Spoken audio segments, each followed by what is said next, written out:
Way overdue process that has to be shortened. Many family members were angry that they were not allowed to actually witness the execution.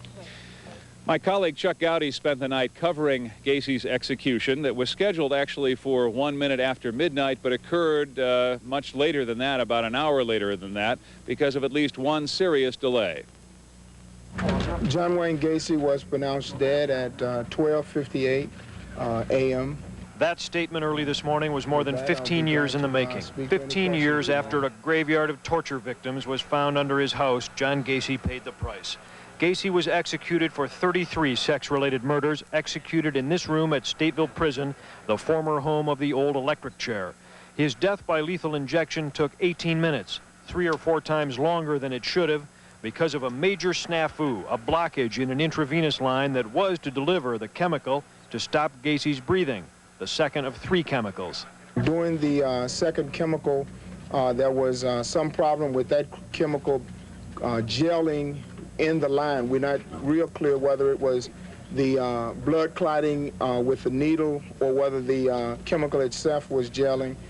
42 official and media witnesses watched the execution and watched as the curtain was closed during the foul-up. He did not make eye contact with any of us. He looked up at the ceiling, said a few words to the director and the warden.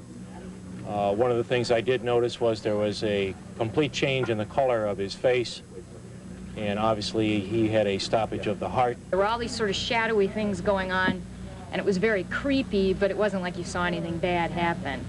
Authorities say Gacy made a final statement that taking his life would not compensate for the loss of others, and that this was the state murdering him.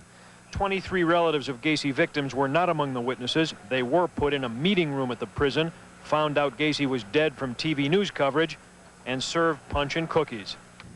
We weren't at all notified what was going on throughout the whole episode, and we were all a little bit distraught about that. The cause of death to be listed on John Wayne Gacy's death certificate, homicide. Ironically, the same cause of death listed on the death certificates of his 33 victims. Albeit in Gacy's case, it was at the hands of the state. At Stateville Prison in Joliet, Chuck Gowdy, Channel 7 Eyewitness News. Now, as Chuck mentioned, relatives of the victims flocked here for the execution, for the final chapter of their suffering, if you will. And following the execution, they reflected on all the years and all the pain. I just don't feel that it solved a whole lot, seeing someone, hearing about someone's death. But it was the sentence that came down. And I feel we need to be more consistent with our laws if we expect to ever have a peaceful society. My son should be remembered, and all those that have not been mentioned should be mentioned. And Michael Marino should be mentioned, and all those that have never been mentioned should be mentioned. Thank you, God. I feel justice has been served. Just like Tim said, I'm glad it's over. It was a long, drawn-out, way overdue process that has to be shortened. Were you told about what his last statement was? What was your opinion about that? We were told nothing. We were really told very little. His last statement was that he felt he was innocent. He was a victim of all this. You know, that's something he's been saying for 15 years. That's basically what I expected him to say. That gentleman, Vito Mazzaro, the brother of a victim, appealed to the governor late yesterday afternoon so that he could witness the execution.